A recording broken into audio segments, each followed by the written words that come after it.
গত কয়েকদিনের তীব্র গরমে আমের বোটা শুকিয়ে ফল ঝরে পড়ছিল, আর এতে লোকসানের আশঙ্কায় চরম দুশ্চিন্তায় পড়েছিলেন রাজশাহীর বাগান মালিক ও চাষিরা। তবে অপেক্ষার অবসান ঘটিয়ে অবশেষে নেমেছে কাঙ্ক্ষিত বৃষ্টি। খরতাপের পর এই শীতল বর্ষণ আমের জন্য যেন আশীর্বাদ হয়ে ধরা দিয়েছে। বৃষ্টির ছোঁয়ায় পান ফিরে পেয়েছে বাগানগুলো।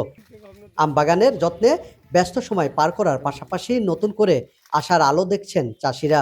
অনেক তাপমাত্রার কারণে আমাদের এই যে আমগুলো ঝরে যাচ্ছিল, হঠাৎ করে 2 দিনকার বৃষ্টিতেই এখন আমটা অনেকটা আমাদের সুন্দর আছে এবং আটকে যাচ্ছে, আর ঝরছে না।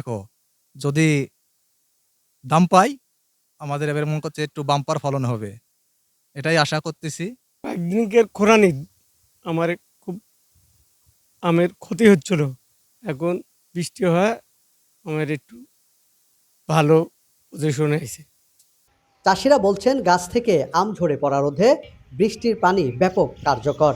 এই যে বৃষ্টি হলো, এই বৃষ্টিতে আমের খুব উপকার হয়েছে। আমটা এই বৃষ্টির কারণে অনেক বড় হবে এবং আমের অনেক বাম্পার ফলন হবে এবং পোকামাকড় থেকে আম অনেক রক্ষা পাবে। এবং এই যে বৃষ্টি হলো, এই বৃষ্টি হওয়ার ফলে আমাদের গাছের সম্পূর্ণ ময়লা ঝরে যাচ্ছে এবং পোকামাকড় যেগুলো আছে সেগুলোর উপদ্রব কমে যাচ্ছে, যার ফলে আমাদের যেই আম চাষে যেই খরচটা কমে যাচ্ছে। এই খরচটা কমে যাওয়ার কারণে আমরা আশা করছি যে আমরা লাভবান হব।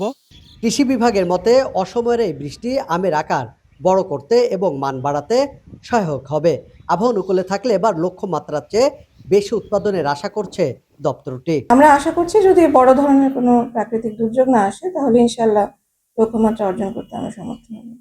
রাজশাহীতে এবার 19,062 হেক্টর বাগানে 2,45,600 মেট্রিক টন আম উৎপাদনের লক্ষ্যমাত্রা নির্ধারণ করেছে কৃষি বিভাগ।